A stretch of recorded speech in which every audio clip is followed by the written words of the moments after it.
globalization is no longer an option, but an existential imperative. Any polarization is undesirable, unnecessary, and untenable. Two structural forces, in my opinion, have driven globalization, namely technology and demography. They are irreversible. Until very recently, perhaps no more than a decade ago, it was taken for granted that the industrialized West would maintain a competitive advantage in high technology industries, while the global South would remain in low-tech, labor-intensive, and primary goods industries. Today, disruptive, cutting-edge innovation can pop up anywhere in the world. The DeepSeek AI disruption and Kenya's revolutionary mobile money transfer technology are glaring signs of our times.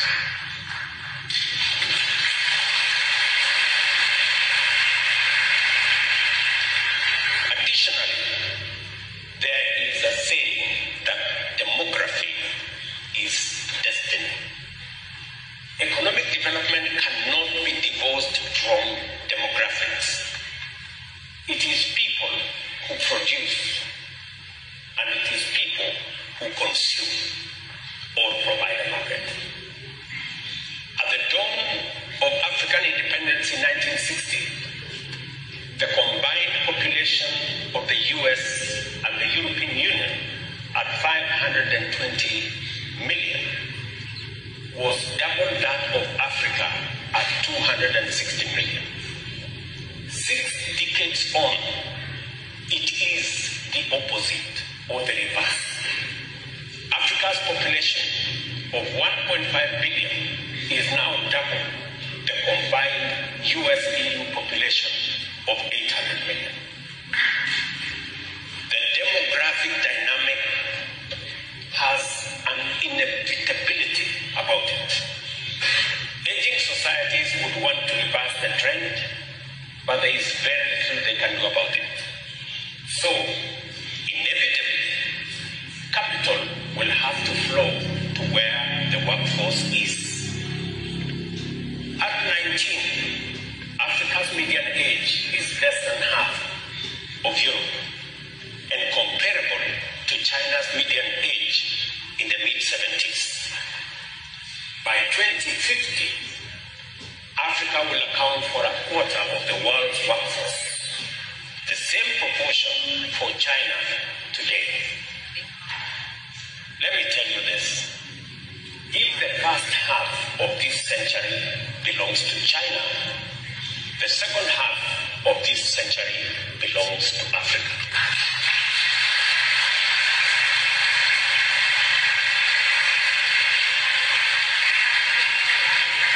We must therefore imagine a new peace and security architecture, one rooted in democracy, equity, transparency, and equal representation.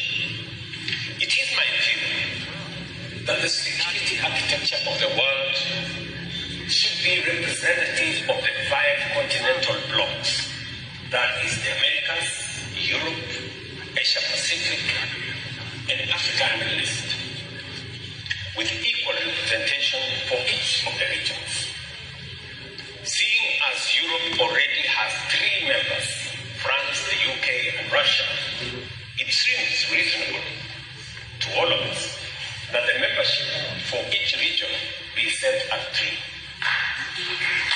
so that we end up with a total of 12 permanent members.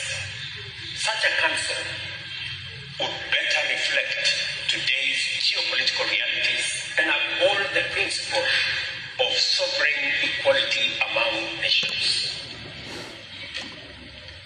On the other hand, global opinion is divided on whether the current international financial architecture can be reformed. Many people tell me it cannot. My view is that as difficult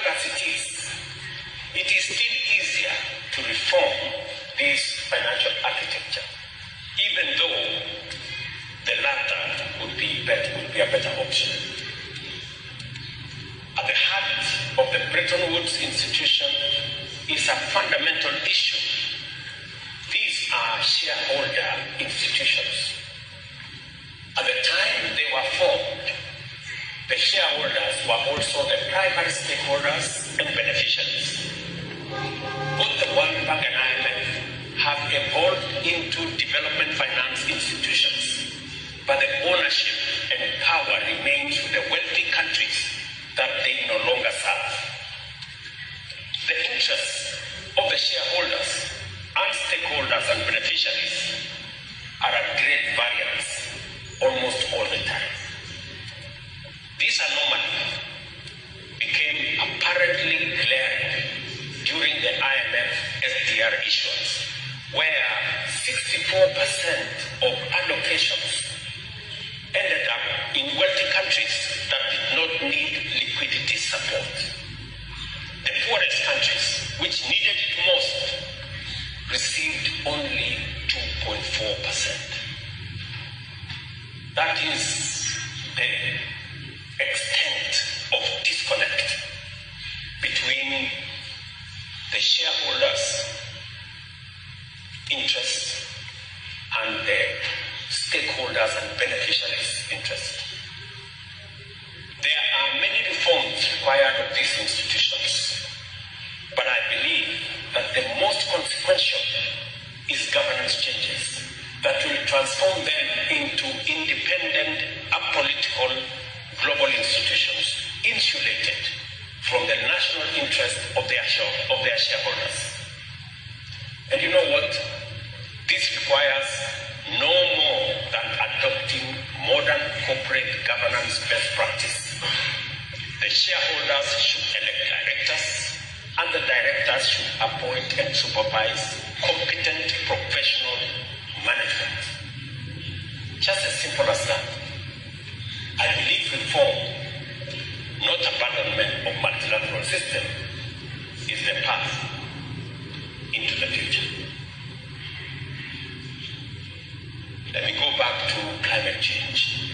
The inaugural Africa Climate Summit held in Nairobi in September 2023 resolved, and I quote, to urge world leaders to rally behind the proposal for a global carbon taxation regime, including a carbon tax on fossil fuel trade, maritime transport, and aviation, end of quote.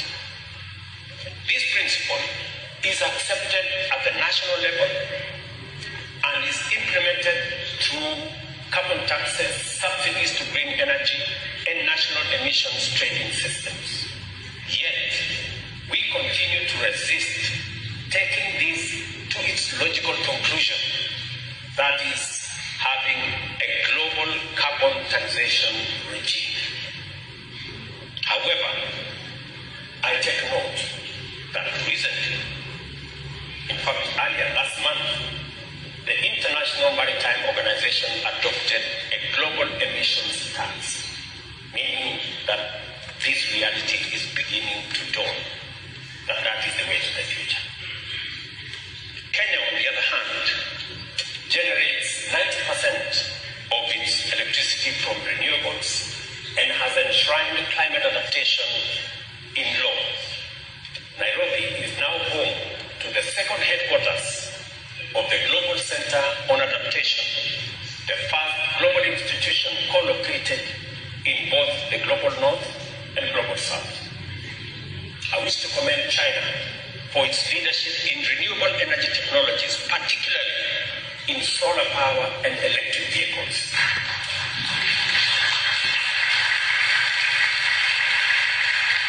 Without China, many of these technologies would remain unaffordable for much of the developing world. Today, solar panels, e-bikes, and electric buses are commonplace in African towns. This is what meaningful South-to-South cooperation should look like.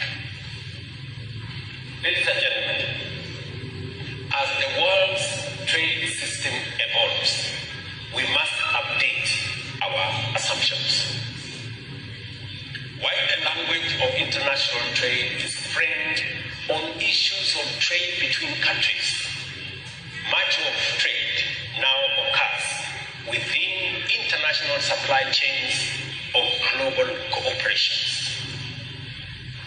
Actual trade flows are captured in export and import data, provide a very limited, maybe even distorted view of international trade.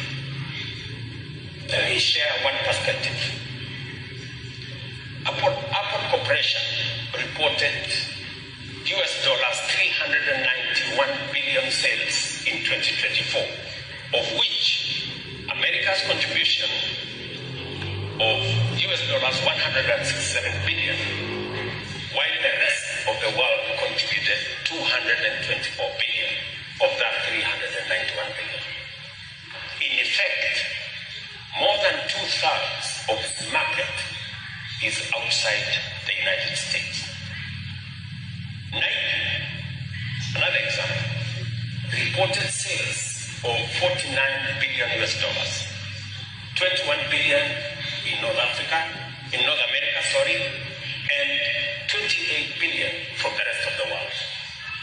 By and large, America's global corporations generate between half and 2/3 of their business abroad.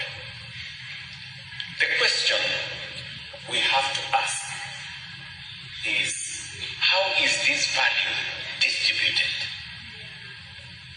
When Levi's or Calvin Klein jeans are stitched in Kenya or Cambodia, then sold in China or India, with the profits accruing to the Global North Corporation, which share of the value is global trade and which is not? It's a question I hope some of the students in this university will explore. It stands to reason that when the entire value chain is factored into the trade equation, North America enjoys an even more significant commercial surplus from the global trade than is reflected in the trade figures we are currently working with. Indeed, this is the conclusion reached in a study by the European think tank Center for Economic Policy Research, published in 2024, which was titled Globalization and Profitability of US Firms. Let me quote them, and I quote, "Lower trade barriers allowed North American firms to enter new markets and utilize their intangible assets to boost profitability. Foreign profitability of US firms increased by much more than domestic profitability." End of quote.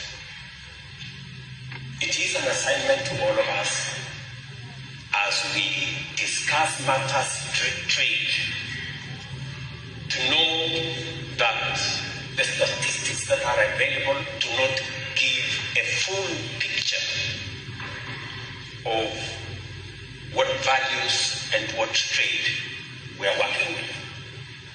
There is a big difference between numbers of trading goods that is not complemented with numbers trade in services and other intangibles. Kenya's response to these realities is rooted in economic diversification and regional integration. Through the Africa Continental Free Trade Area, we aim to unlock value chains and markets across our 1.4 billion strong continent. Nairobi, our capital, serves as a UN headquarters in the Global South and as a hub for environment, finance, media, and innovation. We are also a diplomatic hub. Kenya has remained a non-aligned nation committed to peaceful resolution of conflict and sovereignty and mutual respect. We support the One China policy a two-state solution in the Middle East, and dialogue, not escalation, in the Russia-Ukraine conflict. As we say in Africa, when two bulls fight, the grass suffers. Let us choose understanding over confrontation. Kenya's greatest asset is its people, young, skilled, and entrepreneurial. Over 80% of our population is under 35, and we are building institutions and ecosystems that will harness this demographic advantage through education reform, digital innovation, and youth entrepreneurship. Initiatives like our Silicon Savannah at Constantinopolis and our Big Five University Research Cluster are also attracting global partnership. Peking University can play a pivotal role in this future. We encourage deeper cooperation through scholarships, artificial intelligence research, innovation labs, and student exchanges. We envision a digital future that is Kenya in location, Africa in identity, and global in impact. Ladies and gentlemen, Kenya and China are not merely trade partners. We are co-architects of a new world order, one that is fair, inclusive, and sustainable. Let us measure our success not in GDP growth or trade volumes, but in how many lives we uplift, how many futures we secure, and how much dignity we restore.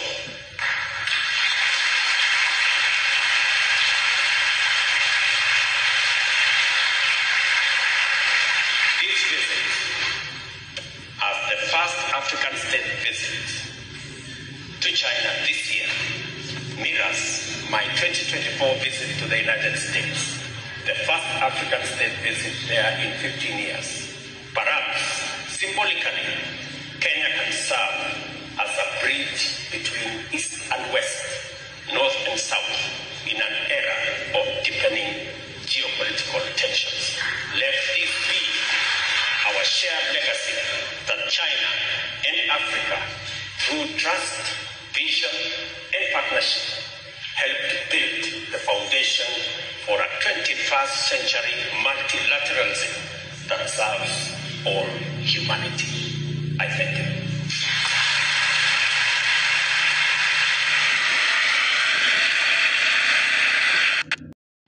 As you say correctly, climate change has no boundaries. The effects of climate change affect all countries, maybe not in the same way, not as the bigger burden is shared by countries in the global south, maybe to a great extent in Africa. And we should step up what I said in my statement. The current international financial architecture do not have the requisite resources to finance development and climate action. And that is why it is our belief that there is need for reform of the international financial architecture to be in tandem and to synchronize the international financial architecture with the realities of today, that we have serious shocks that come as a result of climate change, droughts, floods that result in serious devastation in many parts of the world. And there is no adequate resources to be able to mitigate the effects of serious climate effects on countries, especially those in the global south. And therefore, it is our push, and we're very happy that we're making progress to the realization that there is need to have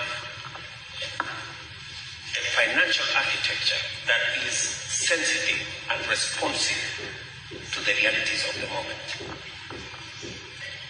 It is our considered view that beyond the reform of the financial architecture is new sources of funding, new sources of raising resources to finance development and to finance climate action. And that is why we're saying there is need for us to look at carbon taxation. And finally, is to engage in adaptation, making sure that we mitigate the effects of climate change.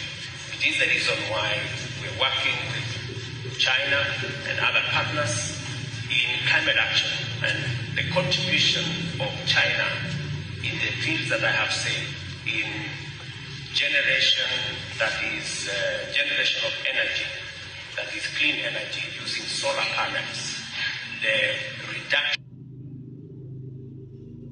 of use of carbon footprint using e-vehicles is a significant contribution towards managing the effects of climate change, and therefore the partnership between Africa and Kenya, for that matter, and China is significant in both mitigating the effects of climate change, raising the necessary resources, and making sure that we engage in adaptation all the way to managing the environment.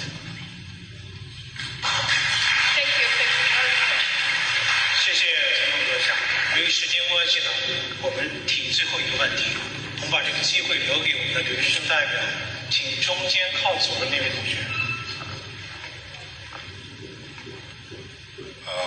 Thank you. I'm Lichuma Clinton from Kenya.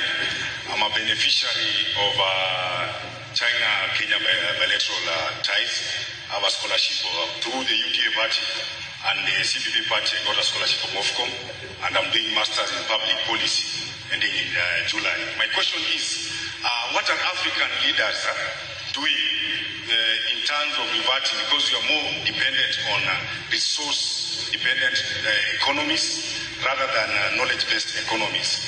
And how are African leaders going to negotiate with international partners for better, equitable, and mutual benefits for both parties? Thank you. Thank you very much.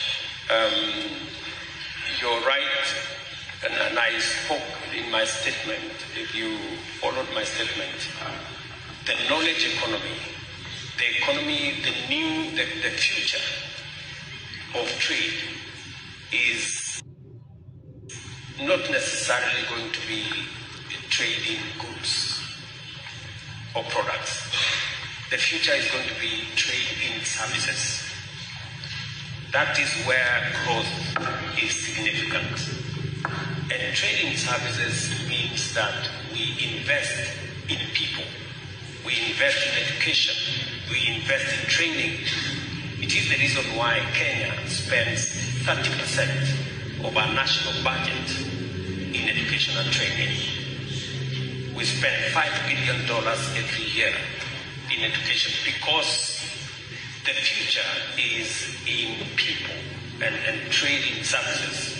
It is also the reason why, working with friends from all continents, we are expanding our footprint on fiber optic to be able to do more on digital jobs, digital commerce, because that's where the future lies.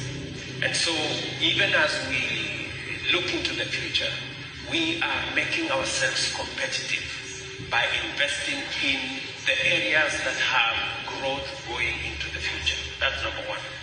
Number two, we are also reforming our institutions.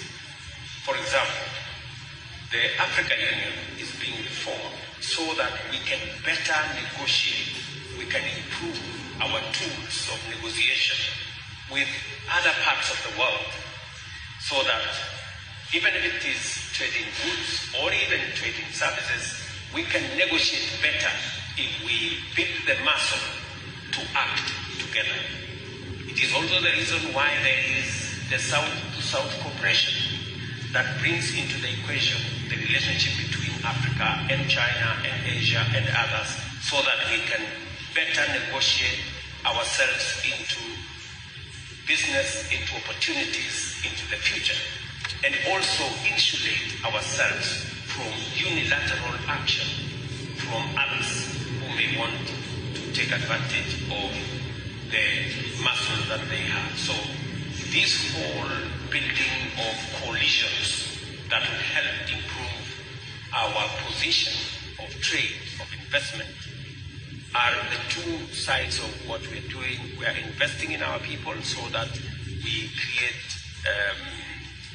advantages for the future, especially in the areas of trade, services, and other spaces. And especially as we look into the future, Africa is going to have a quarter of the world's workforce by 2050. That gives us advantage. And we need to make sure that we sharpen that workforce, we make it fit for purpose, so that we can take full advantage of that workforce the way China has taken in half of this century. We intend to prepare ourselves to take over the advantage in the next half of this century. Thank you very much.